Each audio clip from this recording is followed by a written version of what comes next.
What I'm about to share with you could completely change the way you see women, how you interact with them, and most importantly, how successful you are in your relationships. This isn't about pickup lines or manipulative tactics. It's about understanding something fundamental that most men overlook, something rarely discussed openly, but that influences nearly every decision women make in dating and relationships. After years of studying psychology, communication, and relationship dynamics, I've noticed a clear pattern. There's often a gap between what women say they want and what their behavior actually shows. Once you understand this gap, everything changes. Today, we're diving deep into the psychology of attraction, the emotional frameworks behind female behavior, and the hidden truths that even many women don't fully recognize about themselves. Here's the core idea. Women tend to make relationship decisions emotionally first, then use logic afterward to explain those choices. And the key is they genuinely believe they made those decisions rationally from the start. This isn't a flaw or a trick, it's simply how the emotional and logical parts of the brain work together. Women are often extremely intelligent, especially in emotional and social awareness, but their brain processes attraction and connection through emotions before reason comes into play. When a woman says, "I don't know why, but there's just something about him," that's the truth. The feeling came first. Then her mind tries to find reasons that make sense. He's ambitious, funny, kind to animals. These are post-rationalizations, not the source of the feeling. This isn't about being deceptive. Often, even she isn't fully aware of it. Society teaches women that they should make logical, rational choices in relationships. So admitting that their heart led and their head followed can feel vulnerable. So instead of saying, "I'm attracted to him and I don't know why," it becomes, "I'm attracted to him because he's successful and stable." But in reality, she's simply just attracted to him, period. The rest is her brain working to justify a feeling that already exists. Why does this matter? Because most men go about attraction the wrong way. They try to convince women logically by presenting their achievements, their stability, their plan. But those things, while valuable, don't create attraction. They only help reinforce it after it's already there. What actually creates attraction are emotional experiences. You need to be someone who makes her feel something: excitement, curiosity, tension, comfort. The specific emotion can vary, but what matters is that it feels real and intense. This is where the nice guy often struggles. He says, "I'd be a great boyfriend. I'm respectful, reliable, I'll treat you right." And while those things are good, they don't spark attraction on their own. Meanwhile, the men women claim they shouldn't be attracted to often create emotional highs and lows. They're unpredictable. They make her feel something deeply, and her emotional brain connects with that before her logical mind has a chance to weigh in. Understanding this shifts everything. You stop trying to explain yourself into attraction. Instead, you focus on connection, on being present, on creating shared experiences, on evoking genuine emotional responses. There are 3 core emotional states that tend to drive female attraction, and once you understand how to tap into them, not manipulatively, you'll notice a dramatic shift in how women respond to you. That understanding is where we go next. First, uncertainty and challenge. Women are often attracted to men they can't completely figure out. This isn't about pretending to be mysterious, it's about actually being complex, having depth, and maintaining your own identity. When you're too available, too predictable, or too eager to please, you remove the natural tension that keeps attraction alive. That's why the idea of playing hard to get sometimes works, but not for the reason most men assume. It's not about acting cold or distant, it's about genuinely having a life of your own. A purpose, passions, responsibilities. You're not pretending to be busy. You are busy, with meaningful things that don't revolve entirely around her. That kind of independence creates an authentic sense of challenge. Second, emotional stimulation. Women crave emotional variety and intensity, not drama, but depth. This means being able to guide her through different emotional states, making her laugh, having deep, thoughtful conversations, creating playful tension, showing your own vulnerability. Most men tend to operate on just 1 or 2 emotional notes, often either safe and polite or trying to impress. But women are emotionally dynamic, and they're drawn to partners who can meet them in that space. If you're emotionally flat, the connection feels one. If you're emotionally present and expressive, you become unforgettable. Third, security within excitement. This is the paradox that trips up a lot of men. Women want both. They want the man who excites them and the man they can rely on. This isn't a contradiction, it's a balance. You can be spontaneous and adventurous while also being consistent in your values and reliable in your actions. You can create emotional highs while offering emotional safety. The excitement keeps her engaged. The trust keeps her connected. Now let's talk about a communication truth that changes everything. When women talk about their problems, most aren't looking for immediate solutions, they're looking for emotional connection and validation. Logical, solution-oriented men often struggle with this. She brings up a stressful day at work. You offer 3 quick solutions. She seems annoyed. You feel unappreciated. But what's really happening is this. Talking is how many women process their emotions. They're not asking you to fix it. They want you to understand how it feels.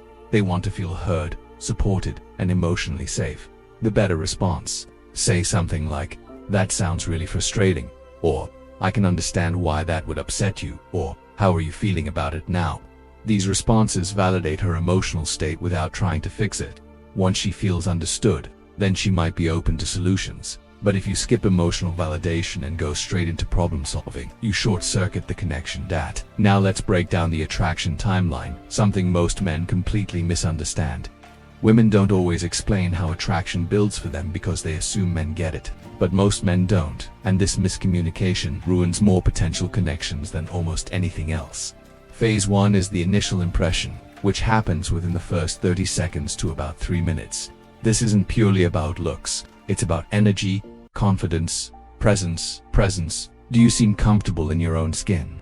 Do you carry yourself like someone who knows who they are? That vibe determines whether she sees you as a potential option or not, and it happens almost entirely subconsciously. Phase 2 is the emotional evaluation, which begins during the first conversation and continues through the next few interactions. This is when she's assessing how she feels when she's around you. Are you interesting, fun, emotionally grounded? Do you make her feel attractive, valued, and engaged? Do you hold her attention or just try to earn her approval? This phase isn't about proving yourself, it's about building emotional resonance, still mostly subconscious, still driven by emotion. Phase 3, logical assessment. After emotional attraction is established, this is when her logical brain fully engages. Now she's asking, does this person make sense for me long term? She evaluates your compatibility, shared values, reliability, and overall emotional and mental maturity. But here's the key. She only gets to this phase after phases 1 and 2. Most men try to lead with phase 3, talking about their job, their financial stability, or their long-term goals when the woman is still in phase 1 or 2. It's like trying to teach calculus to someone who hasn't learned basic math yet. The timing is off and the connection fails to develop. Let's talk about the most common mistakes men make because they don't understand this process.